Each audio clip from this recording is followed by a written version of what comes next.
Alright, welcome back to the Football Tribe UG channel. Robert K. Sarkos is your usual suspect as always. Besides me today is a face that I'm sure you know around the internet. You've seen he's a renowned political commentator as well as a social analyst, Frank Ntambi Balkeza, the Juggernaut, the encyclopedia, who I know as a Manchester United fan. And today we'll be speaking to him in that respect of being a Manchester United fan and perhaps more in the wider context of football. Welcome to the channel, Mr. Ntambi. Thank you so much. Tell the viewers a little more about yourself. Hello viewers, my name is Frank Ntambi, Wayne Balkeza, aka the youngest East African professor, the Juggernaut, the Renegade, the encyclopedia, and as he said, I do commentary and analysis, critical analysis on spheres in politics, social commentary, social women, performing arts, that takes music, film, drama, and a lot of issues, science and technology sometimes. So that kind of guy who is very, very versatile, into commentating about various issues, especially those pressing issues or issues at hand in Uganda, South Africa, and the world at large. I'm one of those, for lack of a more senior word, say, an ardent follower of some of your commentary on the different platforms for which you appear. I picked interest in you for my particular audience when I realized you are a Manchester United fan, but also your perspective on football in general went beyond that of an everyday fan whose emotions lead every argument. So I thought I should bring you onto the Football Tribe UG channel and we have a chat. So in that respect, given that it's a sports channel, I'll begin with the question of, do you have any local club that you support here? Locally I used to support because while we were growing up, I had a brother of mine who was a football player. We had a local club. I don't remember the name, but we used to reside in River, that was Rubaga. So my brother used to play on scholarship. He was a goalkeeper. But in those regards, he used to be hired. We called them back then Bachubas, different local teams. And also very far they could be, sanctioned to go and play for certain Chika, those Masazas and stuff. So he was a Michuba of sorts. So he was supporting Express because why I'm bringing in my brother, he influenced a lot on me in terms of following up sports and also, getting being a fanatic to some of the football clubs. So he used to support Express FC back then. But then growing up from an extended family of mostly boys because we grew up with our grandmother. So that means an extended family where you're going to live with your cousins, nephews, cousins, and all that. But mainly we were 90% boys. So as you know, boys back then, football almost was a must. You had to follow football. You had to have a club you're supporting. So while my big brother, whom I'll come back later to how I supported Man United, used to support Express, but then other cousins and siblings, they had different clubs. So one of them had KCCA. KCC back then. So it became KCCA later. Kampala City Council. Yes, and then it used to have that nickname of Asasiro Boys. And then one of my other cousins used to support SC Villa. So I was just there before making up my mind because we are talking about probably 1998. There was about 7 years. So as a young kid, you just here and there. So I could sometimes support them all at once. If probably I read at the back of the newspaper that KCC beat Express, I would be for KCC that time. But then later, I grew love for Sports Club Villa, especially I used to listen to radio commentary, and then they used to have players like Philip Sozi, being a Jovo guy, like my clients from Jovo. Then Sozi is one of our names. So I liked SC Villa because of that guy, Philip Sozi. Later on, getting to know the Hakim Magubas of this world, the Hassan Rose before you went to Express, then and Fimbo Mukasa, that era. So then I grew love for Sports Club Villa. So it's my local club, but I used to follow local sports. Not until later, we had a lot of disturbances in our league, fights.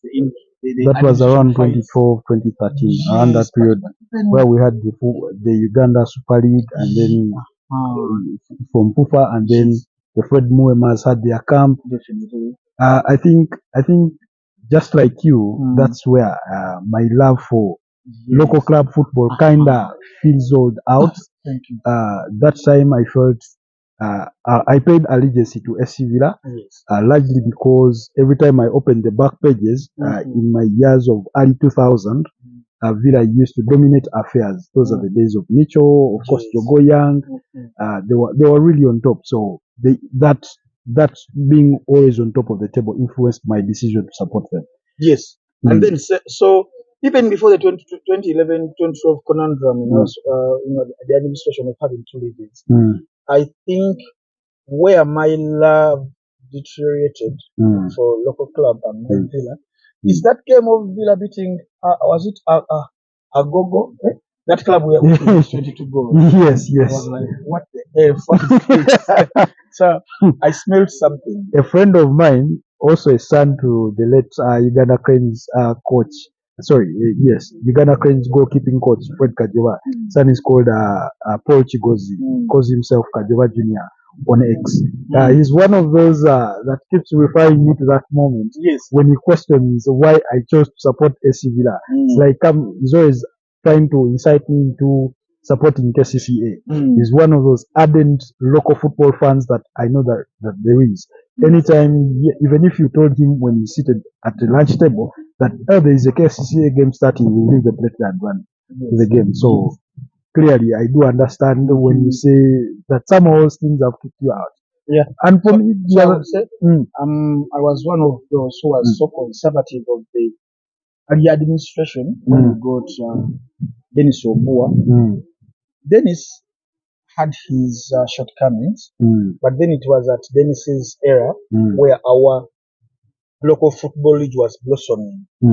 Then Mr. Mulinda, without taking anything away from him, he did a lot, but he found a lot of challenges, and it was between him and now Magogo, where most of us they call the 90s kids. Draw the comparison. Yes, draw the comparison. Also, where our love for local sports and local football kinda we are kinda reserved. You understand? And I don't want people to get it twisted because Mulindwa did a lot for Ugandan football, did a lot and a lot and a lot.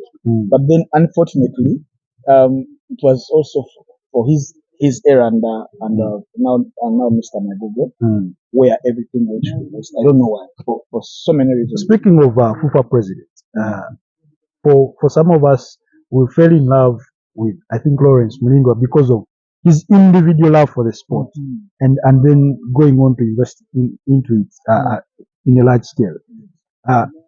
For me, the difference has been, I think, in the level of government input at the different areas of governance for Mulindwa and, of course, subsequently Magogo. But present day, some of the criticism that the FUFA president has come under has been that FUFA has taken center stage in micromanaging everything, including the Premier League, where you think the Uganda Premier League Secretariat should be able to take lead and all things of that nature. He's been criticized again for sort of foiling grassroots football. Then when FUFA Drum came in, there was criticism from there. But it's not to say he's not had his achievements. But speaking in general terms, what's your view of the current FUFA president?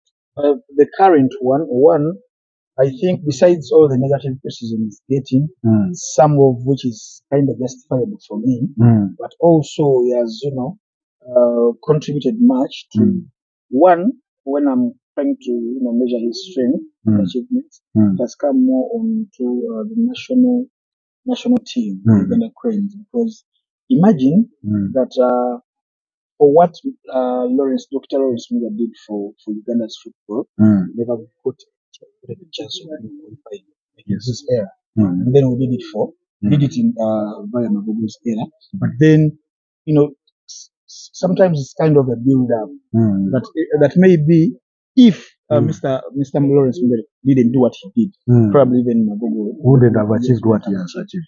Yeah, so for Magogo, some of the achievements that are very vibrant and visible is making the Uganda qualify for three Africa Cup of tournaments for a country that had spent 39 years. 39 years before before I think going there. So that is one of his strongest achievements for the Uganda Cranes.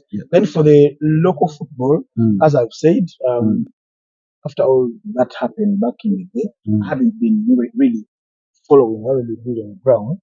So my criticism wouldn't be as much as I don't want people to take me out of context. So I haven't been following much. So I can't have that critical criticism of his achievements. That is against the football. But at least for so many reasons, we get to know at least via the Uganda Cranes how we are performing, how we are what. Even if you are no longer watch or go and see Uganda, this Villa which I supported. At least for Uganda Cranes, I have to go because of the patriotism and the enthusiasm I have. So at least I can give him credit in that direction. I think fairly he's done some good work when it comes to infrastructure development and the creation of new tournaments, uplifting women football and things of that nature. But in terms of the product that he is trying to sell to the public, in terms of good football, there's still things lacking in there. And also, like for some that are very viable. I remember back in the day, I'm talking about probably Lawrence Miller, and I'm so sorry. There are situations when you're trying to carry a debate or an argument that you want to you don't want to put some names to look like they are pitting against themselves. Yes. So I'm very sorry to be bringing Mr. Lawrence Miller. I think it's very understandable for the context of Ugandan football. I remember when we were watching or when we were in the build up of either the African qualifiers or the World Cup qualifiers. We have, like in politics, we have what we call the election fever when we're about to go. So back then in football, when Uganda Cranes was about to play, we used to have that Uganda Cranes fever, that could catch us for probably 2 weeks, week. Understand? But then I don't know if it's with me, but I no longer feel that kind of fever in Uganda Cranes. I don't know. There is something that is missing, and it isn't about that people have given up on the Uganda Cranes, but there is something that is probably missing of what we used to have back in the day when it was Mulindwa and Mr. Sobua, when it came to Uganda Cranes. Like when you could pass downtown, when everyone is, they are excited, they can't miss. But right about now, matches come, and then you're like, hey, there's a game. We are playing tomorrow. No. You understand? I don't know. I don't know what can be fixed. I don't know if it's about the shortcomings in these marketing, promotions, and brand departments. I really don't know, but I kind of feel there is something also missing in terms of that kind of thing. I think I'll concur with you on that. Because for me, practically what I remember was MTN being the sponsors of the Uganda Cranes then. Now, they would do campaigns. Of course, social media was just a very growing trend. So they would run campaigns on social media for people to win phones, win tickets, and things of that nature. But you walked downtown 2 weeks to the game and felt that feel of, something is about to happen. Yes. Uganda Cranes, there's something to look forward to in 2 weeks and of course in the final week or the final few days leading to the particular game. Yes. Downtown was Uganda Cranes littered in a sharp contrast to what we get today. Maybe it's marketing strategy that has shifted, but Mulindwa used to get the numbers in Amboli. It's not to say that Magogo doesn't get them there, but of course the magnitude in terms of which numbers the two guys were able to raise and the kinds of budgets they were operating with. clearly you see that there's a bit of a difference. So maybe as a fair criticism or constructive criticism, maybe FUFA can add a little more to that in terms of their practices in sort of selling the Uganda Cranes brand and football in general. And also, before we proceed, sorry to cut you short, not because, but then maybe we forgot a note. Then lost. Then FC has lost Kalawai. Yes. The Nigerian international has been with the Vipers, I think, since 2022. Yes. I saw the news, I think, broken by Aaron Dalen in the morning, from my perspective. Yes. We do pay our respects to Abeka and his family and the entire Vipers team at large. Yes, and the Nigerian community in Uganda and Nigeria, the world at large. The footballing world. Yes, they are. It's always sad when Mark Vivian Foy is one of those names that come to mind every time a football player performs. Yes, there have been those, but for this one, it is a case of motorbike accident. Yeah, yeah. You know, if you remember now, in Nigerian players who used to go by the names of Gabalawal. It does not ring a bell for me. And this one has been Abeka. So I was trying to connect the two. Yes, if there is any relation. I don't know. Maybe I'll get to know. I don't know. It's not to say that death does not occur in footballing community, but every time it comes, there's a way it feels different. Maybe it's to us that sort of follow the game to a certain extent that we get to feel it. I remember the scare we had when Christian Eriksen was on the floor in the Euro 2020 that was played across different countries. So, of course, Mark Vivian Foy, Ismail Chakiote died some couple of years ago. And I remember recently Newcastle brought his son as a mascot for one of their games to remember him. And there is this Nigerian player who died in Turkey when they had this Christian Atsu during the earthquake. So yeah, death in the footballing world tends to run a fever amongst most of us that do follow the sport. So in that regard, we do pay our respects to the Vipers community and the Nigerian community at large, and may his soul rest in peace. So, and on that note, we'll move on and take a flight across the borders in terms of European football, where I do understand you pay your allegiance to Manchester United. While it's not the gist of conversation I would want us to have, the stature of Manchester United leaves us no room not to discuss it as a club. So give us that story when you start supporting Manchester United and why. What attracts you to the brand of the Red Devils? Yes, that's why I say that I have to revisit the story of my elder brother. My elder brother is called Moses.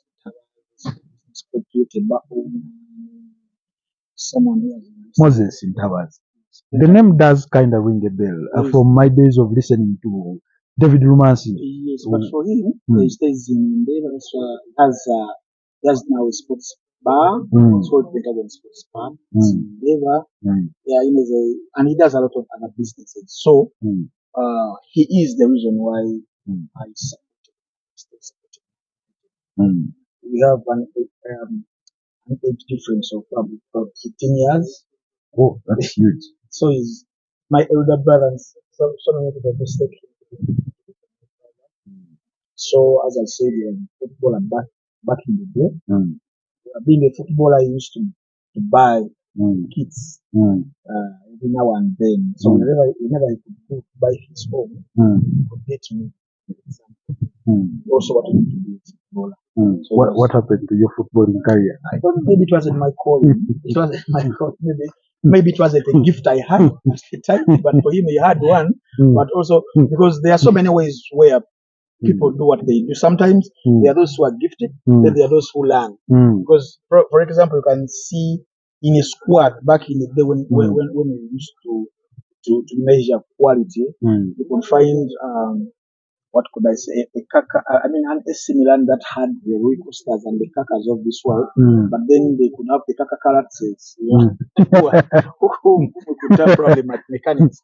So for my brother, I think he also thought maybe I could just learn, just teach me the basics, and yes, and he did his part.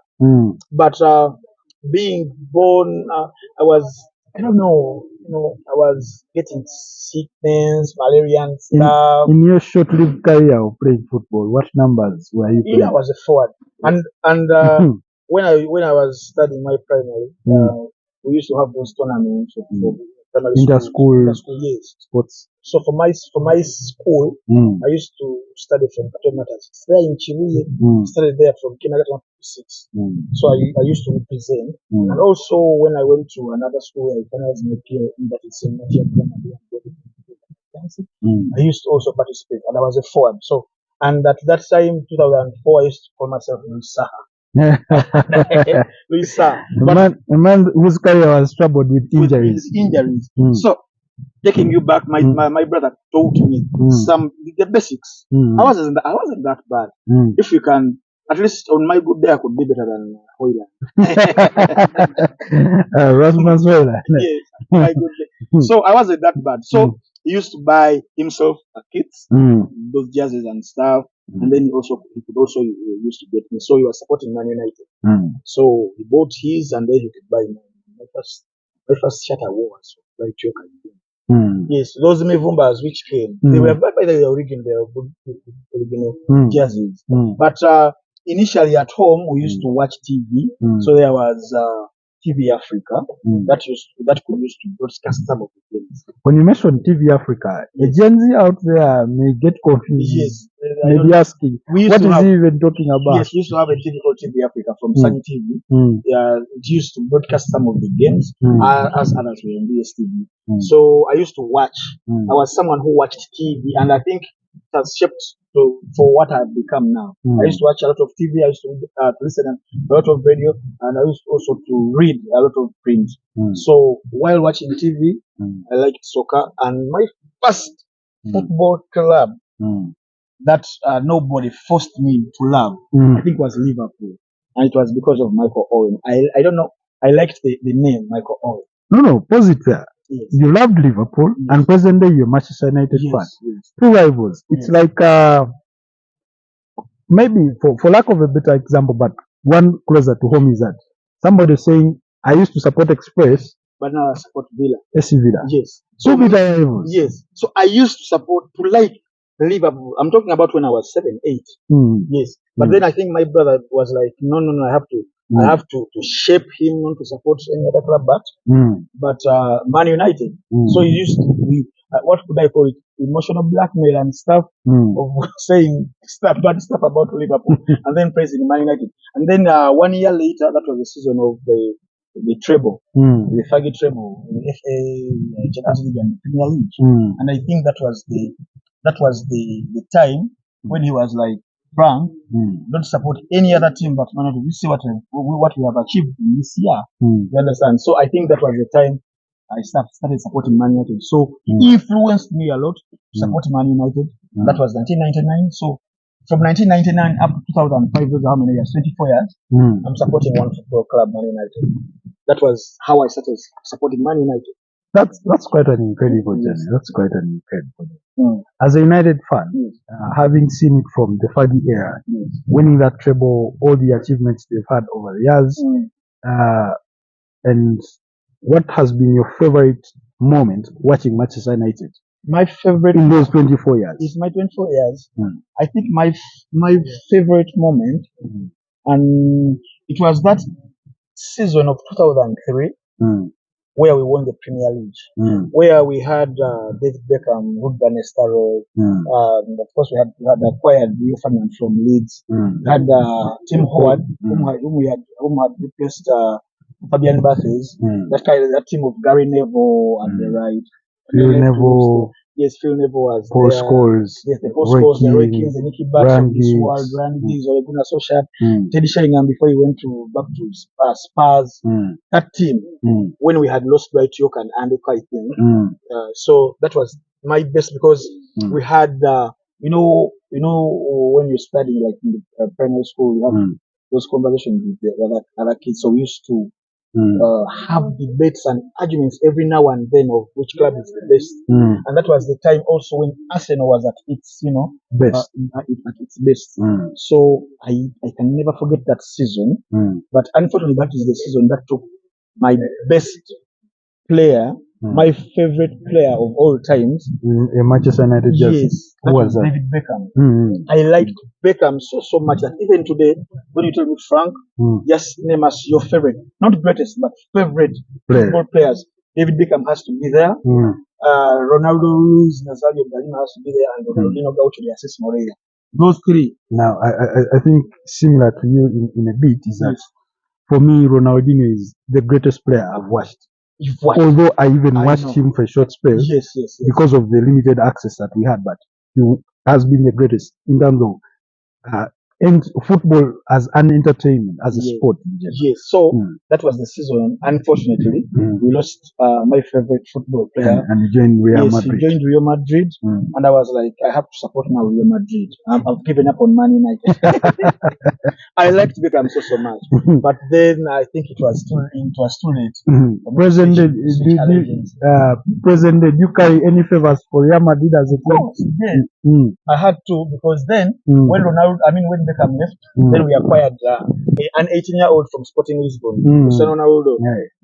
Cristiano Ronaldo, the one you snatched from the hands of Arsene Wenger. Arsene Wenger wanted to take him. And then we were like, this cowboy is just dribbles himself out and stuff. Scares on his hair and all those things. Yes, showboating and stuff. He had this hair, which looked like a Macron. So, and there were two different players. Someone who has come to succeed in a position that David Beckham probably made his. Because back in the day, at that number, we called it number 7, that right wing forward.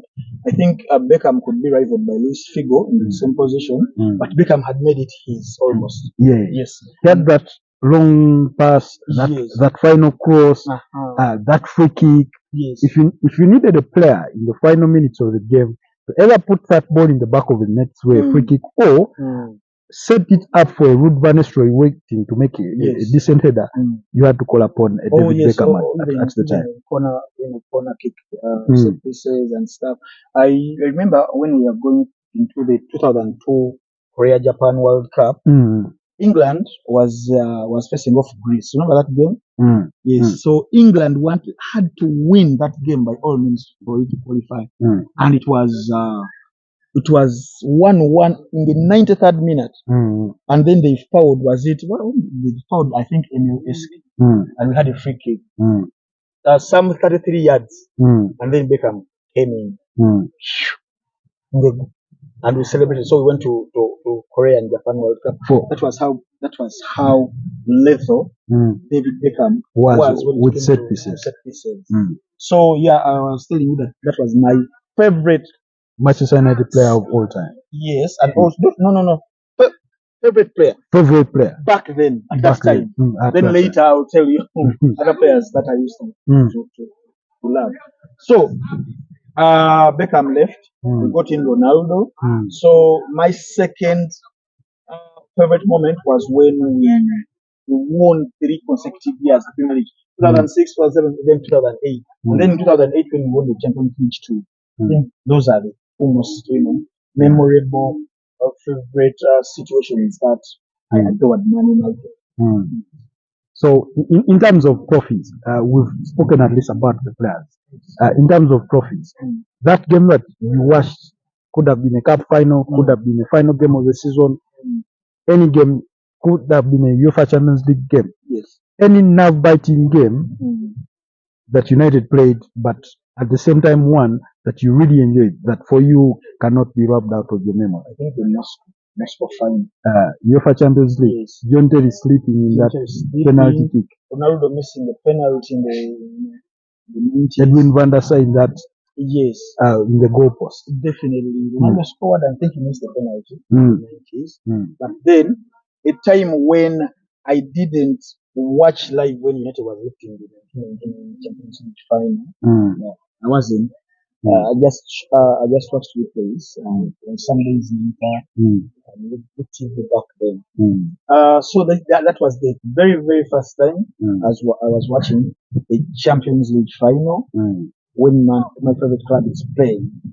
That meant so much. But because when it comes to clubs, it is our World Cup, the Champions League is our World Cup. So that was a time when I was there. I was following football. I knew each and everything. I was very enthusiastic.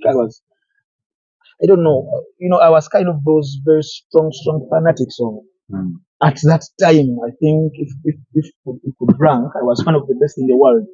I was such a fanatic. So I was on pressure, immense pressure, because Chelsea had developed its club, when they got the new administration, when came in, the chest of Claudio Ranieri brought in Jose Mourinho winning the first two Premier League back to back. The Chelsea had become a powerhouse. It had become very, very strong.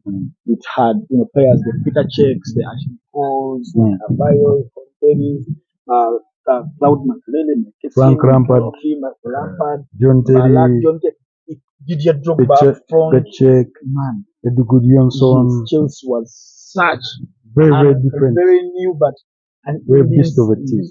So pressure was on us. I swear to God, I came knowing we were the underdogs. But pedigree was on the side. Of course, pedigree was on our side, but then pedigree can just be on paper. But things can, can change in even after witnessing 3 years ago, when FC Porto came in, no one knew that we could have a final between Monaco and FC Porto. Yes. So I was like, anything can happen. Yes, somewhere Denmark. This one winning, Denmark winning. So there are those outliers. Definitely. Most recently, Leicester City winning. So I was like, anything can happen. So pressure was on us. Okay, was on me. And then Faggy being Faggy, he did what he had to do. And then the most tense moments were when we went into the penalty shootout. Of course, I think I do believe penalties are a tense moment for every football because fan. you don't know what you can happen. You don't know how best to penalty takers can fail in that moment. They've missed. Remember the 1994 World Cup, the final. Italy and Brazil, when Roberto Baggio missed the penalty, was one of the best penalty takers at the time. Yes. Just recently, Ademola Lookman missed a penalty and he's come under criticism. But then the coach was like, the worst penalty taker he has ever seen. But then, by the way, sorry to taking you back and forth. I was trying to follow up on the last 4 penalties taken by Lookman, and there was one when he was still at Fulham. Do you remember that one? When he wanted to score a Panenka. I do not remember the exact penalty, yes, but I do remember him at Fulham. The worst Panenka I have ever seen. So pressure was on to us. But you see, I think out of the last 5, he had scored 4 in comparison to their designated penalty taker who had taken 4 and scored 2. So it only seemed fair that he takes the penalty, and he also had that good feel factor that he had just come on and scored. So he had the confidence to go for it. And these racism sentiments all came to the. But for me, the funny thing about football in general when it comes to such moments is that when a player doesn't score a penalty, we are quick to criticize the penalty taker than us praising the prowess of the goalkeeper. And yet the reverse is true. Yes. You get. So at what point do we say, okay, the penalty taker was good, the goalkeeper was better in this moment? There are those. There are some penalties. And if you could go back and watch that penalty, Lookman took well at Fulham. That when it was very, very, bad to watch. You understand? And then there's no way the penalty taker was just bad. Sometimes there are those moments when the penalty taker is just bad. Remember this, the Community Shield shootouts, United and City. The penalty Sancho took. It was very, very bad. I do remember Paul Pogba running the shortest distance, but taking the longest time running it to take the penalty. Yes. There are those situations. But regardless, there are those penalty takers. For example, Frank Lampard. When he was taking always going for power. He was going for power and for angle. So he could be very good, but also the keeper very good. Maybe he could save it. So there is no way you could maybe criticize Lampard. But there are those penalty takers who are just, I don't know where they want probably to showboat and stuff, and then it shows terribly and it looks bad. So yeah, that final of 2008, and then it was 4-3 when Terry had to equal. No, it was 4-4 when Terry had to score the fifth. Yes, and he missed. And he slipped back into the game. Then Rich Anderson who came in and then he scored. Then later Neluka missed his, and then eventually United lifted. That was my bestest night, yes, ever, while supporting Man United, I think. All right. So fast forward. Yes. All from the Paggy era, your best moments, your favorite players. Today we have Ruben Amorim, who did succeed Erik ten Hag. In your personal opinion, do you think it was the right decision for Ineos to sack Erik ten Hag in the first place? I think the biggest mistake they did, the Ineos, was to put, the kind of disrespect Erik ten Hag sacked off that administration. There is nothing that could worry anyone when they have a current job. But when you're uncertain of tomorrow, when they are in the market searching for a replacement, that lack of job security. Yes, so I think that was the very big mistake. And then they left him because they had lifted the FA Cup. They would have sacked him regardless. There are many times when I've seen the administration sacking even when they've won something. Remember the 2016 Luis Van Gaal wins the FA Cup. Fabio Capello Real Madrid 2006. Yes, they were like your style of football and quality. And then you also lost home and away to the El Clasico. You have to go regardless. But he had such word for them. The league title. Yes. So there are those moments. And then for United, I think for the last probably 10 years, we've done some of the worst administration errors where when it's not about buying panic panic transfers, you get those panic transfers when there is too much pressure, media and stuff. You buy a player to silence and for fans to be optimistic yet again. But when that kind of transfer or that kind of signature of whichever player isn't very significant to the development and the long-term strategy of the football club, then that was what exactly they did to Erik ten Hag. I think his time at United had ended at a time when probably there is no kind of a philosophy is working, and there is nothing you could foresee at the time where you could say this is the man. Maybe there are other probably problems we can handle later. Yeah, so Erik ten Hag, at least I think after his first season, for me, I was like, nah, I wouldn't fall for this, especially at a time when almost every competing football club at Europe had something. They were striving for probably in the next 5 years, 3 years to 5 years. You remember when Arsenal acquired Arteta? Yes. He won his very first FA Cup, but had fallen when the club was in a bit of stagnation. Yes. But fans were divided. Yes. Everything was going aging players and but then there was something for any Arsenal supporter could see. There were signs that this is the right guy. You understand? The philosophy, the formation, the system, everything. We are like, now this guy, if you give him time, he's the right guy. As I'll tell you as an Arsenal fan, yes, when you were appointing Mikel Arteta as one of those that wasn't sold on the idea of him being our next manager, in that line of in the line of potential successors, he was not even on the top 5 in my personal view. Yes, we had looked at managers like Massimiliano Allegri, Diego Simeone. There were mentions of Erik ten Hag because of what he had been able to do at Ajax, and other names. Yes. Of course, the English being the English media, they had fronted somehow Ed Howe, but Mikel Arteta was not even subject to media debates. Yes. But for me, what sold me was his first press conference that he did. The honest with which he gave his assessment of the club, where it was and where it needed to go and the kind of things they needed to do, was quite very convincing. Which, in sheer comparison, on the United side, has a bit lacked in all the managers they've appointed. Yes. Never mind that they've appointed good managers with quite a profile.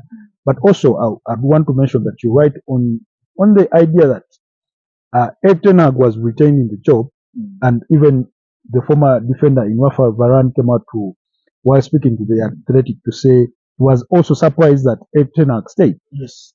He goes on to say that he had lost the dressing room, like there were divisions and all that. There was a lack of understanding between him and the players. Sometimes he listened to them, sometimes he didn't. He didn't even give them a chance to speak and all that kind of thing. But because United had conducted a managerial search while waiting to announce the final results of their season review of whether Erik ten Hag retains the job or he moves on, and there was all the talk of Kian McKenna, the talk of Enzo Maresca, and all the others that were in the potential running for the job. I do not think it left him any enough confidence to guide the team going into this season. Yes. So eventually the decision to sack him, which their own sporting director in Dan Ashworth did not agree with, because he was saying, look, you've made all this investment in the summer, give the manager a chance to complete his season. That given that you backed him, but anyway, that is all a lost cause now. Yes, Presently, it's Ruben Amorim. Yes. So I was saying, as far as Eric was concerned, that was it. I remember the situation where he lost it was this Ronaldo situation. And it was one of those problems we've suffered of probably getting players when we don't need them, when they are just for probably numbers, financial reasons. Not even financial, but commercial. Yes, commercial reasons, for the media, for the exciting and sensational fan base and stuff. Then probably the reality kicked in when the coach and him, one had to stay, and no players bigger than the club. That was the time even he lost the dressing room, because Ronaldo, being Ronaldo, had his kind of, he had created his own cult in United, where the kind of the naturals could praise the guy, the Russians and stuff. So he lost it, and then he never recovered it. So he had to go. And then bringing in Ruud van Nistelrooy to be the caretaker, that was a very right move, which I thought probably they could have cleaned on until the end of the season. The end of the season, probably. But then there are so many football dynamics that can come at play, because Amorim was one of the best and hottest, probably young managers whom we could have and then build for the next 10 years. So if United couldn't get him at that time, probably they could never have. Probably because teams keep firing managers. Yes. Probably a certain club would have gotten him. Only wait for so long. Yes. So and also on his side, I think United being United, I told someone last week that regardless of the current disarrayed United position it is in right now, but the fact is, arguably, it is the best sports brand in the world. Arguably, you understand? If you could look at so different, if you could the elements that make up for that, it is.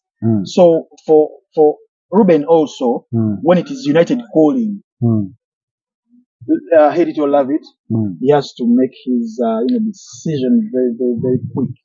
Because even he has been asked numerous times, why did you have to choose to come in the middle of the season when the club is in this kind of situation? When United come calling, yes, it's different for managers and players. Guys, it was United that came calling. And where you were at the time, it's not like he was at Chelsea and then United came calling.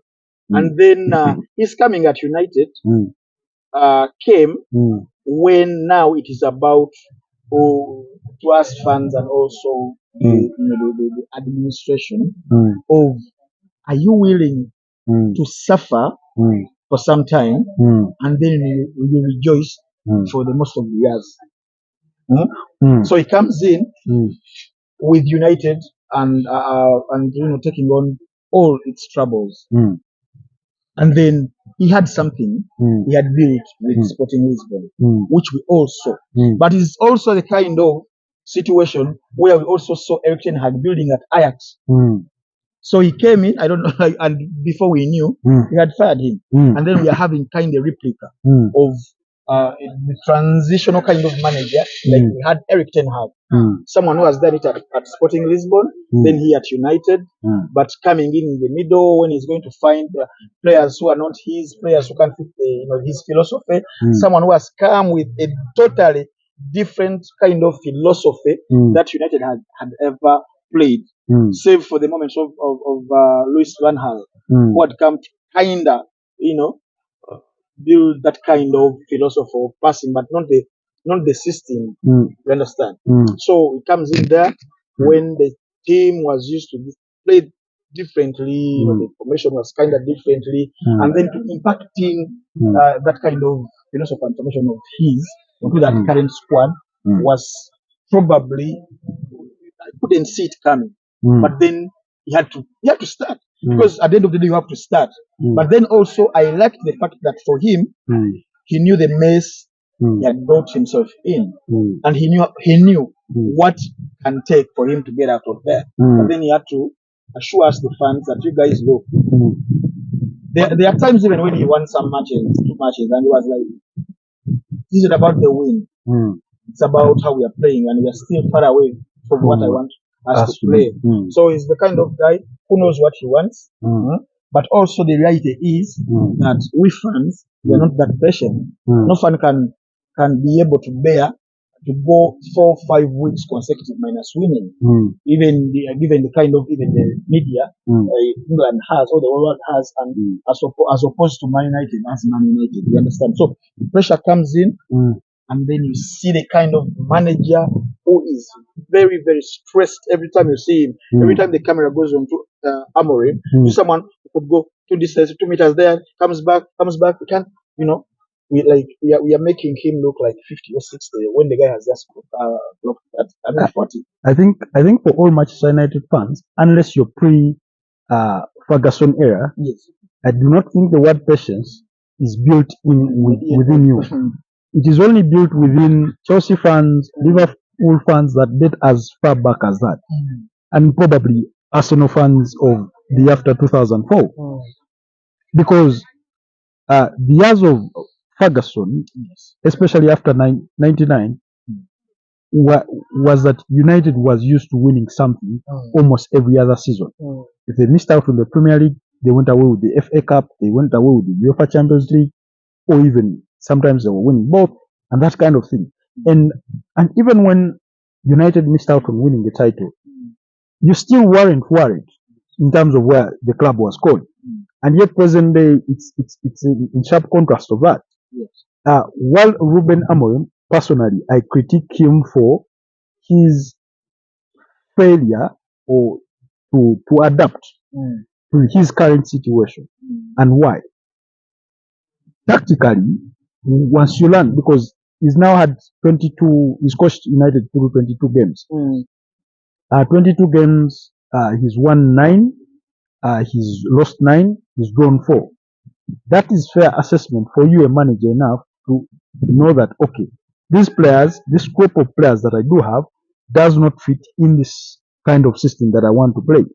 But now, how do I play to make sure that I get results on board, so that the team, the caliber of United that it is, do finish in a decent position and, maintain its image, and then I build on to that in the summer. But he's been hesitant in doing that, to the extent that at one point he's playing Kobe Mine as a false 9. I mean, when you have 2 strikers, even when they are not delivering, you ought to give them a chance, because yes, he has a blank check to assess his squad, and so that he makes requirements in the summer, which are going to be very limited, by the way, because of the PSR rules that will cap clubs on their spending, because they are retaining those rules for an extra season. So I do feel that he's being sort of big-headed, for lack of a better word, in terms of being adaptive. When you remember Mikel Arteta, he came in and understood the kind of team he had. He did not implement much of his philosophy. He went to do things tactically. to say, okay, if I want to beat Man City in the FA Cup, how do I go about it? If I want to knock out Liverpool, how do I do it? Yeah. If I want to beat Chelsea in the final, how do I go about it?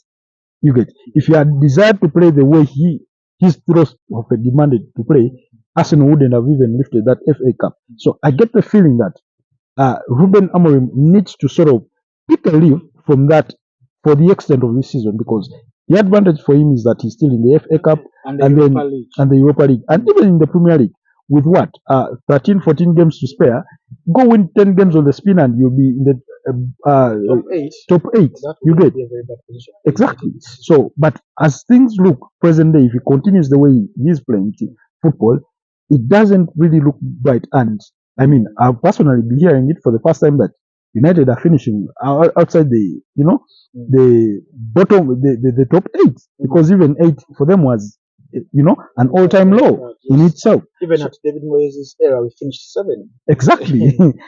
So now, in terms of United management as a hierarchy of a club, of course, like you said, they were wrong in the first place to retain Eric Ten Hag and then sacking him in the summer, midway the season. Then having Ruud van Nistelrooy as an interim for only a month, and then you're bringing in a manager who had been quoted by Liverpool and West Ham. Now, the reason as to why West Ham and Liverpool had partly walked away from Amorim's table, it's not because he did not want those jobs. It's partly because the question of whether he was willing to change his systems. Now, it's not to say that they doubted his, prowess as a manager, but you have technical directors and sporting directors at these clubs, or football directors that understand these clubs and the group of players that they have who are better suited for certain systems of playing. Yes, you can tweak those systems, but some things remain the same. Look at Arne Slot at Liverpool. He's not really changed much of what Jurgen Klopp used to do, and yet he's getting now all the results. So Liverpool wanted him to change, for him not to play the back three. So they disagreed on that regard. And West Ham also had their own, demands, which he said, no, I do not think I can do that. So United come in and give him the blank check that he's having and exploring towards the extent that he's doing it, and it has not clicked. We've not even seen the new manager bounce that we often get when a new manager joins a club. I think it has not happened for him and Ruud van Nistelrooy at Leicester, while David Moyes is enjoying the same at Everton. So, with all that said, done and dusted, where do you see United finishing this season? United is finishing not in the top 10, because they can't be 7 points behind the 10, which is right. 7 points are way too much for a current United Amorim's team that is doing what it is doing, as you explained. So I'm seeing United, of course, not being relegated, at least positive. I never imagined that you can. It's a possibility, by the way. I never imagined, no, they can't be relegated, but I never imagined that it could reach a time when instead of fighting for the title, we are fighting to not finishing the bottom 3, not having been relegated, that it could be a positive of the season for us when we are trying to assess how the season ended. But then it is where we are. That is the reality, that we won't finish top 10. And for United, these demands, the brand, everything, finishing below top 4, which is a failure in the Premier League. You understand? So regardless of even finishing 8 or 7 or 10, it won't matter. It will already be a very, very bad season for United in the league, at least. But then, at least they are still in the Europa League. They are unbeaten, and they have a chance for silverware. When he's playing the tournaments like the FA Cup and the Europa League, at least there is something they are fighting for, and at least there are some positives. You understand? So I don't know if they will win the Europa League, because United is in this way. Everything is not going their way, regardless. So, but if probably they could say, the league is already lost. We want at least let us fight not to be relegated. Let it be our target this season in the Premier League. Win the FA, and no, in the Premier League to stay off relegation as our target in the Premier League. And then we go for these two cups. We go for the Europa League and we go for the FA Cup. And probably the priority would be on the Europa League because then it gives them an automatic qualification to the Champions League. Yeah, you understand? Yes. And it is the clubs that are there.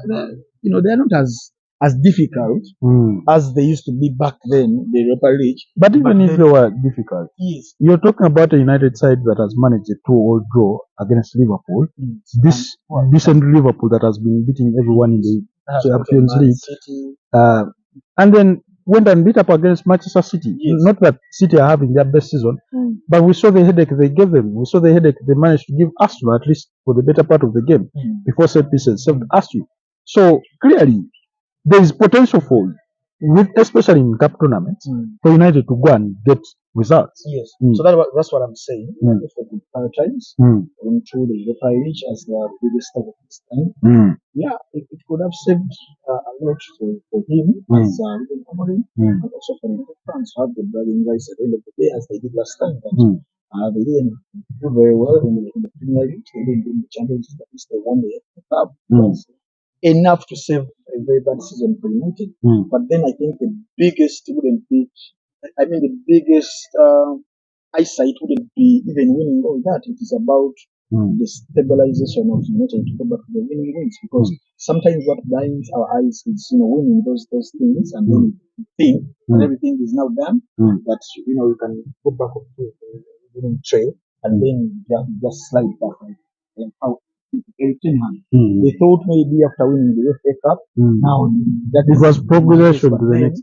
Because first season we win the Carabao Cup, second season the FA Cup, and we are on an upward trajectory. So sometimes, even for me as a United fan, at least for me, we have seen United win. I'm not as thirsty as Gen Z who hasn't ever witnessed United carry any trophy. For me, I'm ready to go by his words, as he said, Ten Hag. But even Gen Z's have witnessed some piece of silverware. Of course, they saw the FA Cup. Even the 2016 Europa. So FA Cup, Europa League, Anna Mourinho 2017. But then I think for a club like United, the biggest trophy is to win the Premier League, Champions League. So for us, we've seen. It's Sir Alex Ferguson that used to say that when you finish second, you're simply the best loser. Yes. So for me, I've seen, at least I've watched. Yes, it pains me that we are in this kind of situation, but also if it means for us to suffer for 1 or 2 or 3 years, but when we can save for the next 7 to 10 years, I could go for this rather than just winning the silverware and the FA Cup and the Europa League. When you're just going to also go back so many feet down. United's goal or objective is to win the Premier League in the 27-28 season. 27-28. Yes. Do you see the possibility of that happening? And with that in mind, give me 5 Manchester United players that in the current squad that you think should not stay for next season. There are very, very many. First, the one with United probably winning the 2027-28 is 2 years from now. And that would have been the target of us first, getting used, getting demoralized as this. They were saying that was that sometimes when you want to build, when you want to elevate, you have to destroy. So everything probably has to metaphorically get destroyed at United for it to win the next 5 years. But I wouldn't say I can put my hand on it. Probably in 2027, everything will have, done itself. Because we've been in this situation how many years now? More than some 12, 13 years. More than 13 years? Yes. Because you last won the Premier League in 2013. So ever since then, you understand. So at least when we brought in Luis Van Gaal, we are like, yes, this is the right guy. He was building something. Yes, he's building. In the next 3 years, he was buying young players. Anthony Marshall. Yeah, so we've been saying the same kind of words to every manager that has come. Remember when we brought in Rugby, we are like, yes, and then nothing has changed. So I wouldn't put my hand that in the next 3 years everything will be have sorted out itself. But I don't know. But United being United, I'm very optimistic because sometimes if it was a club like maybe as you saw Leeds United, Leeds did a lot of wonders in the early 2000s. But then it has never been the Leeds the same Leeds ever again. But for United being one, it's probably the sports brand, besides being arguably the most adored sports brand in the world, but also for the heritage of the United Kingdom. United holds a lot onto that. So I'm not saying a kind of United that is going to suffer for 10, 20, 30 years, as it could have been for any other club probably out there. But things will turn out themselves, but I don't know the time. But then back to the question of 5 players that you think should leave United this season. 5 a little. The best question would, which 5 players could stay? Probably to see the 2027. Okay, we can take it to that angle. Yes, because when you look at the current United, really, because on this very channel we are doing an assessment of players that could potentially leave United in the summer, and we managed to list as many as 11 from the current squad. Unfortunately, as you said that because of the financial constraints, you can't just empty the entire team and review. But if it were possible, then the debate and argument would now be whom do we keep? Yes, the 5 of whom we can keep. Probably, and I would want to maintain that. Probably you would maintain. For me, I don't know about others, but I don't have so many issues with Onana. Though is Andre Onana. Yes, that's one. I would for other reasons. I know how people can react to that. It's doing a lot of blunders, but it's entirely up to on the whole construct of the team. Yes. So I would maintain this. Speaking of Onana, people blamed him for that goal that they considered against Everton. The Diakore goal, the second goal. And they were right in some respect. But for me, the lackluster of Harry Maguire in that moment, to wait for Diakore to come and head that ball in the back of the net, when the defender is waiting for a reaction, a second reaction from the goalkeeper was wanting for me. There are those personal blunders he has had, he has done. But as we have said, it's the constant of coaching. But keeping other factors constant, I see that Onana at Inter, Onana at Ajax, and he was a very good goalkeeper. So why could he just be bad at United? So that's how United has become that. It kind of destroys talent. Michael Owens just said it the other day that United signed very good players and make them bad. Definitely. There was it a meme on X I saw that Arsenal builds players, then Liverpool develops them, then Man City buys good players, for them they buy. Then Chelsea sells good players, then United destroys good players. You understand? So for Onana, yes, I would have him for a keep. Then Patrick Dogu probably would stay. Mazraoui, no. No, I wouldn't. But I'm talking about the next 2 seasons. Then Euro, yes. Matthias de Ligt? No. Harry Maguire? No. Very big no. Dalot, a very, very, very, very, very, very big no. Then you come to the midfield. Mainu, I would let him stay because of his age and stuff. Then Ugarte probably can also stay. Then of course Casemiro dead and gone. Christian Eriksen dead and gone. Bruno Fernandes stay. But then for Mainu and Ugarte to stay as squad player. Because I'm looking at the goal. Not as United in starters. Yes, not as. Unless otherwise. People tend to take lightly the responsibility of playing for a team like Manchester United. Every time we have a flash of brilliance of a young player, I get the feeling that 1, the English media destroys that player if they are English.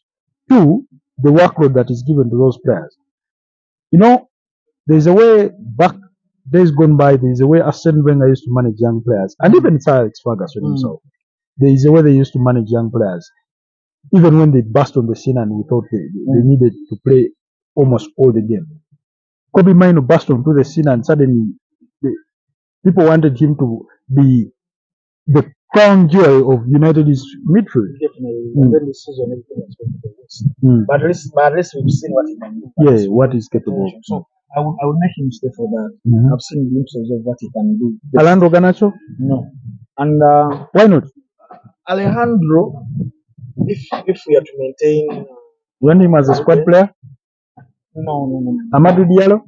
Diallo, of course, yes. Diallo would stay. He has been our kind of little shining armor. Yeah, in recent. Definitely. So for him, he could, and then Bruno would stay as a leader. Of course, his potential. He's a very good player. Then the rest of the forwards to go. Zaxi, no business. Rasmus Højlund. Now, again, still the same thing on the United forwards, and this I speak about Rasmus Højlund. Now, when they were signing Rasmus Højlund from Ardent, he was coming in as a young striker who was going to be an understudy to a senior striker that United would buy. But United did not proceed with that decision to buy the senior striker for him to, learn from and that kind of thing. And then he's been given all these demands of the Premier League as the way we know it, and playing in a team that does not create as many chances. But so at the end of it all, like, it kind of weighs on you. You're young, you've been bought expensively, there's no senior you're learning from, the kind of team you're playing in, because if United were creating for him, 10 chances every game, and he was failing to buy even one, then there would be cause for concern. But sometimes he's averaging 1.9 to 2 shots per game. Yes. That's too low. That is too low. Yes, I really understand that probably we have built him to be an understudy of probably someone that was much senior. Like how Madrid did Benzema. Yes. But they bought Benzema from Lyon. He was very, very good player, but then there was understudies like Raul was there. So when Benzema was given a chance, at least, there wasn't as much pressure. He was reading onto himself as the Højlund of this world are at United. So all that and also he played with Gonzalo Higuain. By the way, as much as Real Madrid fans didn't believe in him that much, would go on to score 22 goals a season. And then you had Cristiano Ronaldo, who was the headline of everything. Definitely. So there was much. So I know that United hasn't done so much favors to such talents like Højlund, because Højlund at Atlanta was a very good guy. Technically he was good, make those runs.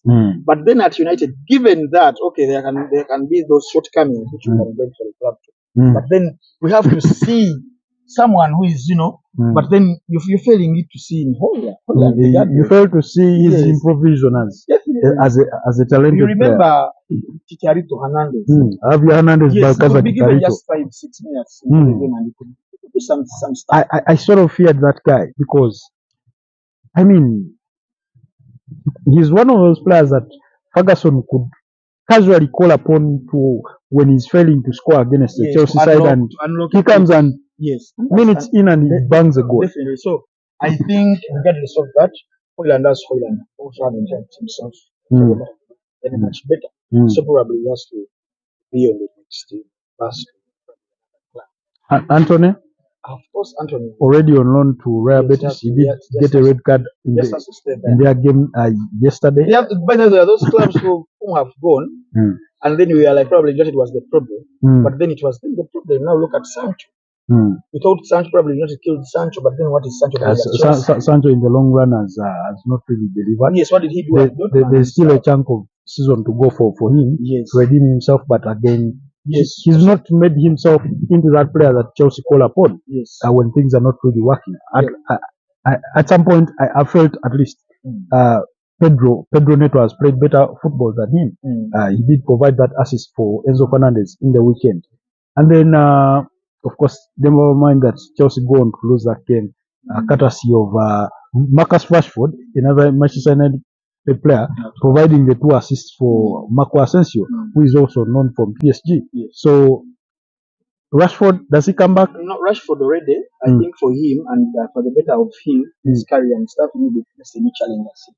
just a new challenge, not United. It's not going to click between him and the manager. Yes, so I certainly don't. Yes, so I think he just has to get a better club, not Aston Villa, because I think he's still waiting until some big giants make their decision. There was some interest from Barcelona, but of course, it wasn't as urgent. Yes, there was an urgent. So he's yet to wait and see. I know a certain club will come calling, a very, very big club will come calling, and he will go. That will be him, and it will be very good for the best choice for him in his career. But then that means that onto next season, when now it's Amorim, who has to decide who is coming, because now he has shown us that guys probably in this January, any other coach who would be in the panic mode would have bought more than one player, 2, 3, 4. You understand? Like how Chelsea has been doing all the last 6 windows. Put anything on the market, Chelsea will buy. Yes, he will. Then Amorim, and why probably I want to see a very full season of him using his resources. That's why I'm very optimistic for him next season, regardless of what we are going to be suffering this season. Just have to bear.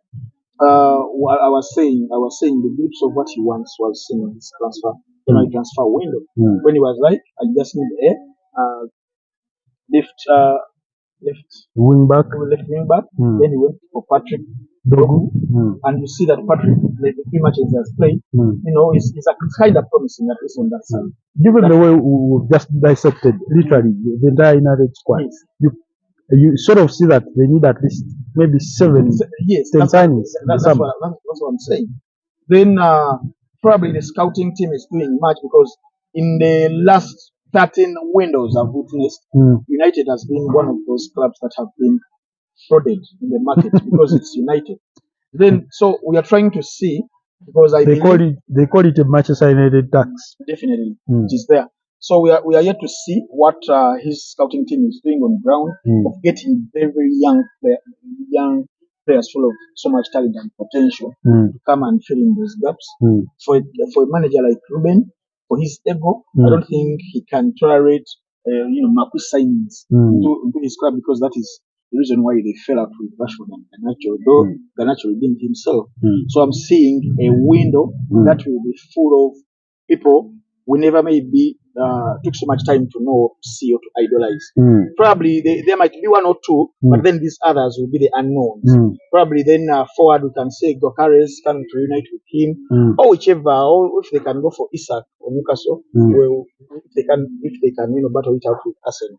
I don't know, but I'm seeing. I think Isak will prove to be too expensive for any Premier League team that may want to sign him.